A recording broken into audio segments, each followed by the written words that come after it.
Til Allohning eng katta ne'mati. Mana shu tilimiz bilan, nutqimiz bilan Allohni eslaymiz, zikr qilamiz, ibodat qilamiz.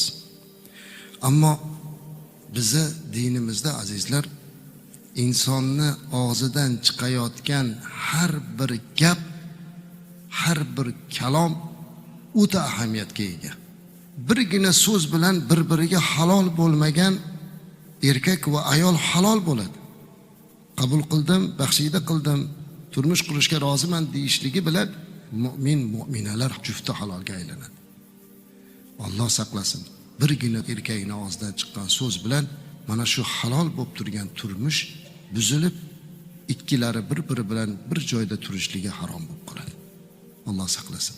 Shuning uchun so'zimizga, gapirayotgan gapimizga juda ham e'tibor berishimiz kerak ekan azizlar.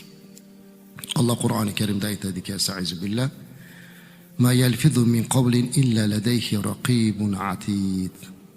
U biror so'zni talaffuz qilsa, albatta uning oldida hozir nozil bo'lgan bir kuzatuvchi, so'zni yozib oluvchi farishta bordir. Har bir gapimiz yozilar ekan azizlar. Og'zimizdan chiqdimi, u daftarimizga yoziladi. Uning uchun javob berishimiz kerak.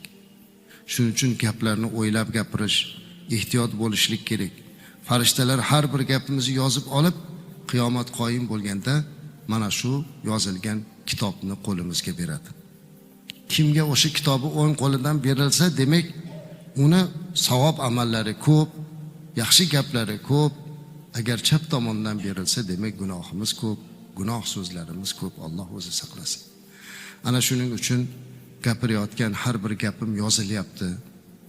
Boshqalar bilmasa-da Alloh bilib turibdi degan qovulda, e'tiqodda tursak, hech qachon tilimizni noto'g'ri yo'lga burmagan bo'lardik. Payg'ambarimiz sollallohu alayhi va sallam Muoz ibn Jabalga dinimizning, ishning boshi, asosi va cho'qqisi nima ekanligini o'rgatdi. Muoz ibn Jabal radhiyallohu anhu bir qancha savollar berdilar. Payg'ambarimiz alayhisalom dinning cho'qqisi nima, uning boshi nima, hammasini o'rgatdilar. Aytdilarki, oxiri borib, mana shu yaxshiliklarni asli eng yaxshisini senga o'rgataymi dedilarda, eng yaxshisi mana shu tilni saqlash dedilar. Tilingni mahkam ushlasang, eng yaxshisi shu dedi.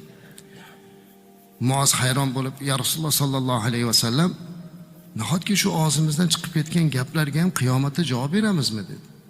Shu tilimizdan chiqqan gapga javob beramizmi deb hayron bo'ldilar. Shunda payg'ambarimiz alayhisalom unga qarab takiletga ummuk va hal yakubbu an-nas fi an-nar ala wujuhihim illa hasaidu alsinatihim.